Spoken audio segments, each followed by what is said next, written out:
Irreversibility and the Cost of an Event. This is the series Thermodynamics of Consciousness. And in this lecture, we approach one of the most uncomfortable aspects of love as an event, its cost. So far, we have spoken about love as a phase transition, as something that irreversibly changes the structure of consciousness. But any irreversible process has a cost. In physics, irreversible processes are always accompanied by losses. Energy is dissipated. Parts of the structure become inaccessible.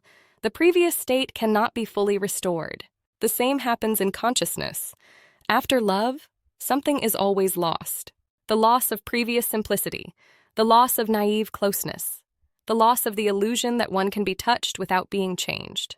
This is often perceived as a flaw, as an unnecessary price. We want to ask, why can't love come without this? But here one thing must be understood. Irreversibility is not a side effect. It is the essence of an event. An event is something that does not pass without residue. If one can return to the original state without remainder, no event has occurred. There was an experience, an episode, but not an event. This is why attempts to lose nothing in love always end in superficiality. The system protects itself from loss. It reduces depth.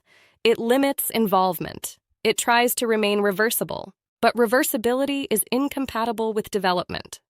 Development always involves the loss of old configurations. This is why love is often experienced as risk, not because one might lose another person, but because one might lose the previous self. Here, another important distinction appears. The cost of an event is not punishment. It is not a fee for a mistake. It is the price of a change in scale. After love, the scale of experience increases. And at this scale, one can no longer live by old measures. Old forms of self-protection become crude. Old justifications stop working. Old compromises become painful. This is why people often say, "After this, I could not live the same way." This is not tragedy. It is the consequence of irreversibility. The cost of an event is increased sensitivity, increased discrimination, increased responsibility for one's own presence in life. Yes, this makes life more difficult, but it makes it more real.